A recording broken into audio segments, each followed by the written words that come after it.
I'm Anna and I'm a trainer at the University of Bath. Today we're going to go through some upper body warm-ups that we can prepare you for your upper body workout. So we're going to start with some Tspine rotations, or it's also known as the needle and the thread.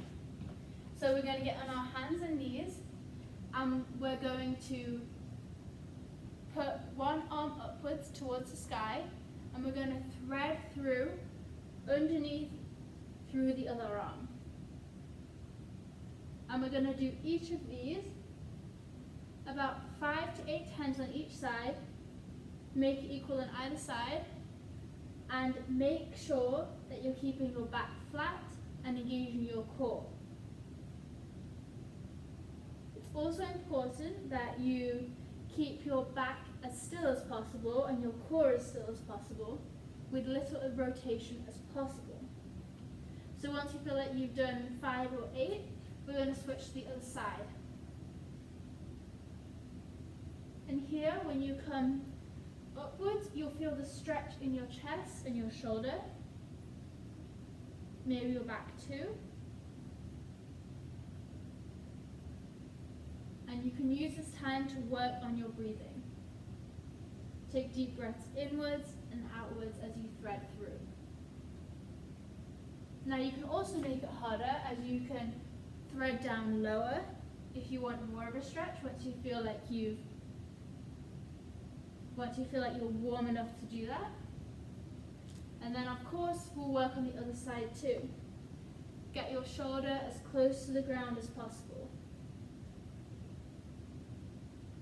Okay, and now for the second one, once you feel slightly more warm, we're going to go into an inchworm to a push-up. So it's up to you, you can just do an inchworm to a plank or an inchworm to a push-up. Any sort of variation is fine. Obviously we're just trying to warm up our upper body, our whole body kind of overall, and this is also quite nice on the calves and hamstrings as well as we're walking downwards.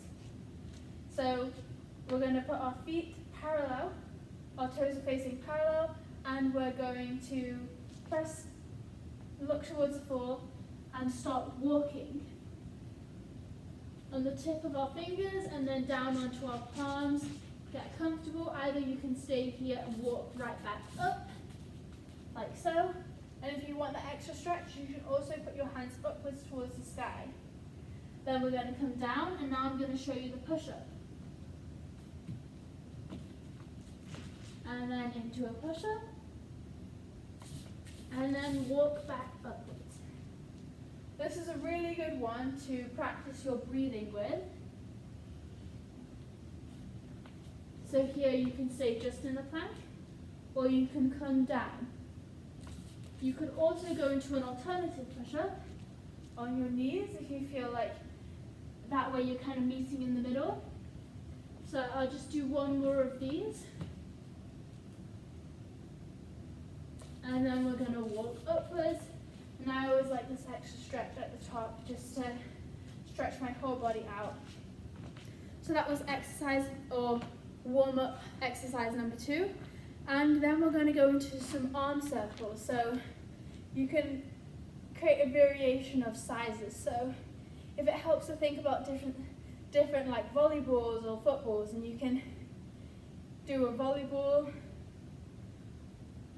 a football, tennis balls even, and then maybe like a yoga ball.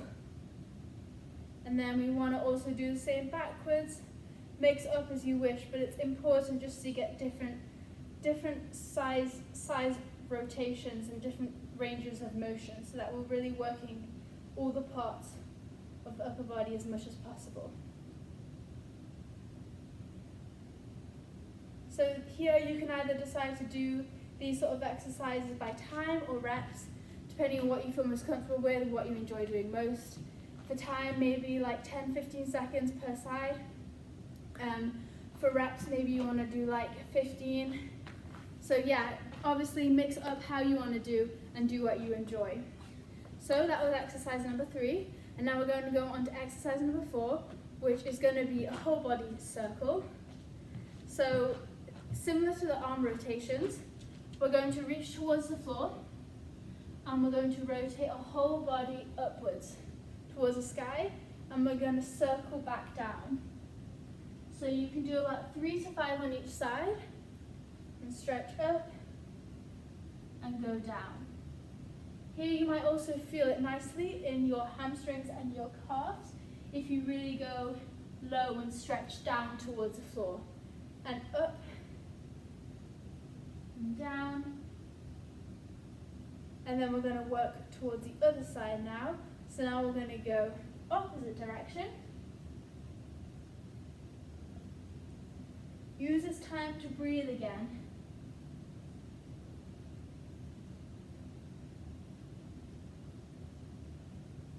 So that was 3, just 2 more now.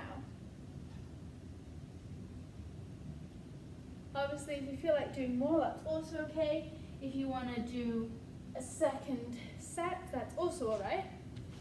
So that was exercise number 4. And then for the last one, again, if you watched my previous video, it's highly recommended to do or finish your workout, your warm-up, with some sort of pulse raiser, so usually that's cardio. So in this case, with the upper body, I'd recommend perhaps the ski erg, or perhaps also the row machine. So not the strength row machine, but the erg rower. And here that's gonna help you warm up your whole body, your upper body mostly, but your lower body too. And it's going to prepare you for your upper body workout so that you're ready to go, feeling fresh and effective in your main workout. You're strong, and you also prevent injury, which is very important. Obviously, you can't perform as well if you're injured. And just kind of work it around 60 to 65% of your maximum heart rate. And here it will help you so that if you keep this kind of number in mind, you're not burning yourself out before your workout, but you're warming yourself up so that you're ready to go. So I hope that helped, and I hope you enjoy and you're ready for more videos to come.